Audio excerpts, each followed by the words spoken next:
안녕하세요. 대단히 반갑습니다. 숲을 읽어주는 남자 자한형 이종수입니다. 이번 시간은 708번째 시간으로 가난의 철학이라는 수필을 읽어드리도록 하겠습니다. 가난의 철학 한완상. 가난은 미워하되 가난한 사람은 돌봐야 하고 가난은 물리쳐야 하되 가난한 사람은 사랑해야 한다는 말은 얼핏 듣기에 모순이 되는 것 같다. 그러나 가만히 따지고 보면 반드시 그런 것 같지는 않다. 가난은 물리쳐야 한다는 생각은 가난이 사람을 사람답게 살 수 없게 하기 때문에 나온 생각일 것이다. 가난한 이들의 아픔을 들어줄 수 있게 하기 위해 우리는 가난을 줄여야 하고 마침내 그것을 없애야 한다. 예수가 가난한 사람에게 기쁜 소식을 전한 것도, 그리고 그가 가난한 사람을 위로하고 사랑한 것도 사람을 사랑한 것이지 가난 자체를 두둔하고 감싼 것은 아니다. 그렇다면 왜 가난을 미워해야 하나? 가난은 무엇인가 잘못된 것이기에 미워해야 한다. 왜 잘못된 것인가? 가난은 언뜻 보면 순전히 개인 문제같이 보일지 모른다. 사람이 게을러 빠졌으니까 가난하게 살게 되었다고 생각하기 쉽다. 그러나 자세히 살펴보면 대부분의 경우 가난은 그렇게 개인의 사적인 문제가 아니다. 이것은 구조적인 현상이요 역사적인 문제이다. 빈부의 차이가 개개인의 노력과 능력에 따라서만 생긴다면 우리는 그 차이를 구태여 나쁜 것이라고 비판할 필요가 없을 것이다. 오히려 그러한 불평등을 장려할 필요마저 있을 것이다. 그런데 실제로는 빈부의 격차란 사람의 노력과 능력에 별로 상관없이 생기고 번진다. 바로 여기에 문제가 있다. 옛날에는 세습적인 신분에 따라 부에 속하기도 하고 빈에 속하기도 한다. 개인의 노력과 능력과 상관없었다. 사주부 가정에 태어나게 되면 귀와 부가 함께 따라온다. 건세와 영화도 따라온다.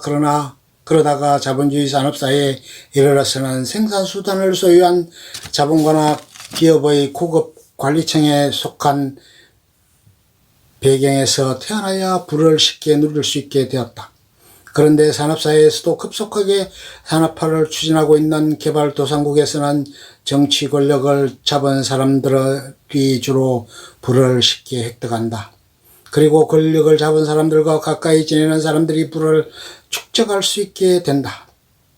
심지어 공산주의 사회에서도 빈부의 격차가 있다. 비록 자본주의의 사회에 비교하면 덜 심하다 하더라도 그것이 엄연히 존재하고 있긴 한데 그곳에서는 열렬한 당성이 있어야 정치적 영향력과 동시에 그에 따른 부의 혜택을 받게 된다. 이러한 모든 현상은 구조적이요 역사적인 현상이다. 순전히 개인적이고 사적인 것이라고만 볼 수 없다.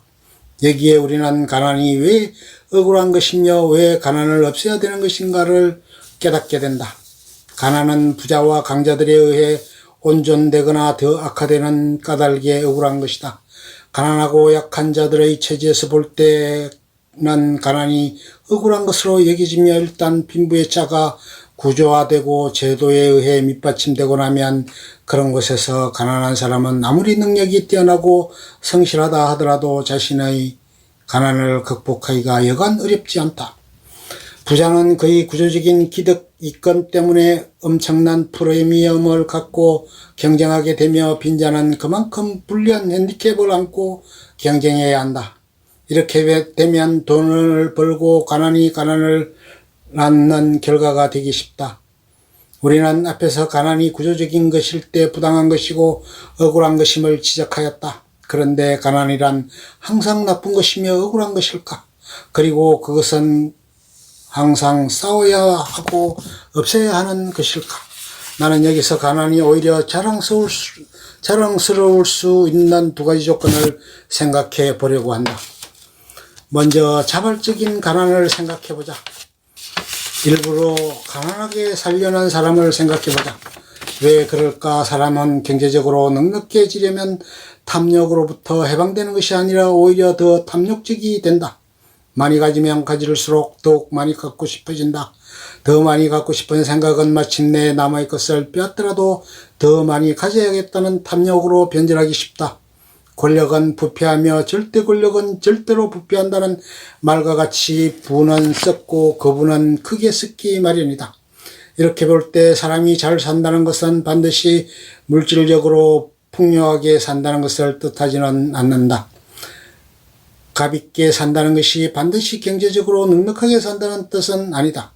물질적으로는 풍부하게 살지만 탐욕스럽기 때문에 더 동물스럽게 살 가능성이 크다. 그러므로 뜻있게 살려는 사람들 중의 어떤 사람은 탐욕을 낳는 불로부터 자신을 해방시키려고 애쓴다. 그들은 가난을 자발적으로 선택한다. 예나 지금이나 가볍게 살려는 종교인들 가운데는 이러한 사람들이 적지 않다. 중세 때 부를 비판하고 가난을 높이 찬양한 프란시스칸 운동을 한 예로 들 수 있겠다. 그들은 가난을 악으로 보지 않고 오히려 덕으로 믿었다. 성서에 나오는 예수나 사도들의 삶도 어떤 의미에서는 가난을 일부러 선택하여 산 삶이었다. 자기를 비워서 일부러 가난하게 산 삶이 예수의 삶이다. 가난한 자들의 아픔을 함께하고 그들을 격려하고 그들에게 새 희망을 불어넣은 예수는 스스로 가난하게 살았다. 예수는 가난의 울타리 밖에서 가난한 이들을 위해서 산 것이 아니라 당신 자신의 가난 속에 뛰어들어 가난한 사람들의 친구가 되었고 스스로 가난한 자가 되고 말았다. 이때의 가난은 선택한 가난이다. 요즘같이 잘 살아보세라는 말이 귀에 따갑도록 들리고 또 그것이 물질적으로 풍요롭게 살자는 뜻으로 이해되는 시대에서는 자발적인 가난의 삶이 품고 있는 깊은 뜻을 생각해 볼 만하다. 정말 자발적인 가난은 자랑스러운 가난이기 때문이다. 우리는 자랑스러운 가난을 다른 곳에서도 찾을 수 있다. 위에서 지적한 자발적인 가난은 주로 개인이 선택하는 것이고 또 종교인들 속에서 흔히 볼 수 있는 것이라고 한다면 지금 내가 지적하려는 또 하나의 자랑스러운 가난은 주로 구조적이고 정책적인 것이다. 이것은 모두가 평등하게 가난한 삶을 사는 것이다. 모두 다 같이 가난하게 살면 가난이 한이나 원한의 표적도 되지 않고 억울한 것이 되지도 않는다. 가난은 일상적인 삶의 양태가 되어버린다. 마치 공기가 우리와 항상 같이 있기 때문에 그것의 존재를 특별히 의식하지 못하듯이 가난도 울분과 하나의 계기가 되지 않는다. 그런데 여기서 우리는 분명히 밝힐 것이 있다. 다 같이 가난하게 사는 것보다 더 좋은 것은 다 같이 풍요하게 사는 것이다. 다 같이 풍요롭게 살게 되는 것이 가장 바람직한데 설령 다 같이 가난하게 살게 된다 하더라도 그것에 참다운 공동체가 형성된다. 이 공동체에서는 가난이 억울한 것으로도 부가 특권으로도 인식되지 않는다. 그런데 흔히들 이렇게 주장한다. 모두가 평등하게 잘 살게 되기 위해서는 과도기적으로 부익부 편입변의 과정을 필연적으로 거쳐야 한다고 한다. 이러한 쓰라린 과정을 거치지 않고는 결코 이상적인 사회는 오지 않는다고 주장한다. 이 같은 주장은 한마디로 신성장 후 분배의 논리인데 그것은 실제로 부자를 더욱 부하게 하고 가난한 이들을 더욱 가난하게 하는 결과를 낳는다. 이렇게 빈과 부 사이에 틈이 벌어지면 이것을 좁히기가 여간 어렵지 않다. 여기에는 부와 권력이 합세하여 이 틈을 더욱 버려놓으려 하기 때문이다.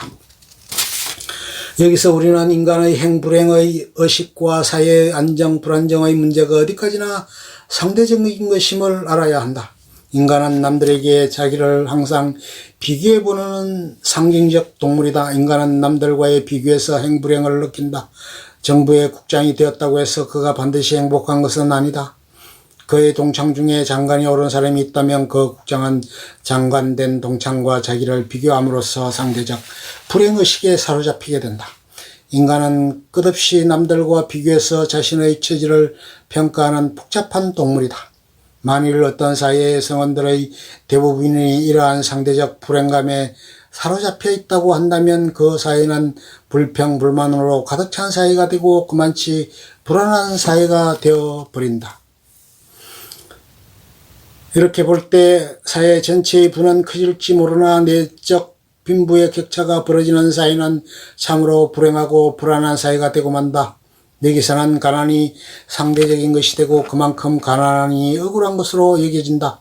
이곳에 비추어 우리가 정당하게 가난하다면 가난은 원한의 씨앗이 되는 것이 아니라 오히려 협조의 계기가 된다.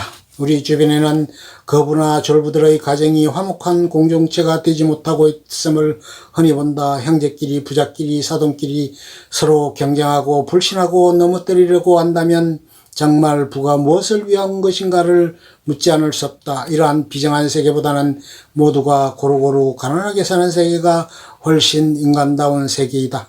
한 사회가 이렇게 골고루 가난하게 사는 사회가 되면 남의 나라를 넘겨보게 되거나 남의 나라를 탐하게 되는 일도 없게 될 것이다. 나라가 부하고 강해지면 오히려 제국주의나 식민주의의 정책을 쓰고 싶은 유혹이 커질 것이다. 가난한 나라, 특히 평등하게 가난한 나라보다 불평등하게 부한 나라가 더 침략적이라는 것은 인류 역사가 잘 증명해주고 있다.